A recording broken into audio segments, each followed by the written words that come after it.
इसका विवाह किया इसके परिवार ने। एक सोमराज नाम का आदमी था। आदमी क्या था? शैतान था। एक बड़ा अच्छा संकेत किया है इन्होंने। संकेत ये कि विवाह का उद्देश्य में, देखिए, कोई कहे कि विवाह क्यों करता है व्यक्ति, इसका एक कारण तो ये है ही कि उसको अपनी दैहिक आवश्यकताओं की पूर्ति करनी है। ये तो एक पक्ष है ही उसका। पर कुछ बैल ये मान के चलते हैं कि विवाह का एकमात्र कारण ये है, और वो ये भी कहते हैं कि विवाह करने के बाद हमें खुला लाइसेंस मिल गया है अपनी पत्नी के साथ बलात्कार करने का।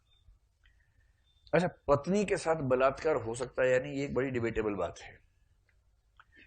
बहुत लंबे समय के बाद कुछ सभ्य देशों के जुडिशरी के लोगों ने ये फैसले देने शुरू किए कि पत्नी के साथ भी बलात्कार हो सकता है। और अभी भी जो कबीलाई किस्म की मानसिकता वाले देश हैं, जिनमें हमारा देश भी काफी हद तक शामिल है, उसके कबीलाई किस्म के लोग ये मानते हैं कि पत्नी से बलात्कार नहीं हो सकता, क्योंकि विवाह करने का मतलब ही ये है कि पति को एक मुक्त लाइसेंस, ओपन जनरल लाइसेंस मिल जाना चाहिए कि वो जब चाहे पत्नी से बलात्कार कर सके या यौन संबंध बना सके। अब आप जीएस पढ़ते हैं, पिछले 3-4 साल में ऐसी डिबेट सुनने को मिल रही होंगी कि इस विषय पर भी एक डिबेट चल रही है कि क्या होना चाहिए। उसमें दिक्कत यह है कि अगर आप उसको क्राइम बना भी देंगे तो साबित कैसे होगा? जिस सिचुएशन में केवल 2 ही लोग हैं, साबित कैसे करेंगे? अगर मौखिक गवाही पे साबित हुआ तो भी चीजें बिखर जाएंगी। अगर मौखिक गवाही पे साबित नहीं हुआ और कोई गवाह वहां पर होगा नहीं, तो ऐसे मामलों में सबसे बड़ी दिक्कत यह है कि सिद्ध करने का जो उपक्रम है, सीआरपीसी में कौन से प्रोविजन के बेस पर आप साबित करेंगे, वो मामला ज्यादा फंसता है। लेकिन हाँ, भारतीय जुडिशरी की भी एक बेसिक अंडरस्टैंडिंग ये है कि मैरिटल रेप भी एक रेप ही होता है। जब इस पर डिबेट हुई तो एक लेख मैंने लिखा था इस पर,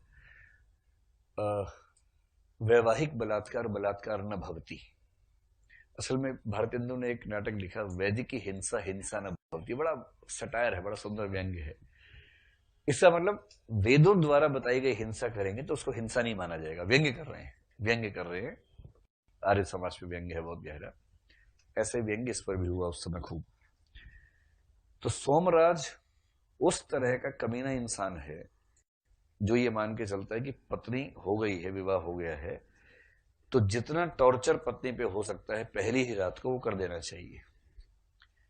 जैसे हरियाणा जैसे प्रांतों में ऐसा माना जाता है कि विवाह की जो पहली रात है वो अपना पौरुष दिखाने की रात मानी जाती है, न कि स्नेह संबंध को शुरू करने की रात मानी जाती है।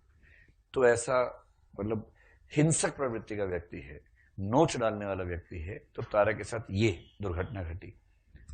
खैर उसके बाद देश बटा, दंगे वंगे हुए, तो ये मतलब अपने घर से दूर हो गई है।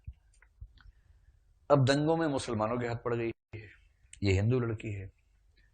पर मुसलमानों में एक हाफिज साहब है जिन्होंने इसको बचा लिया, अपने घर में रखा है,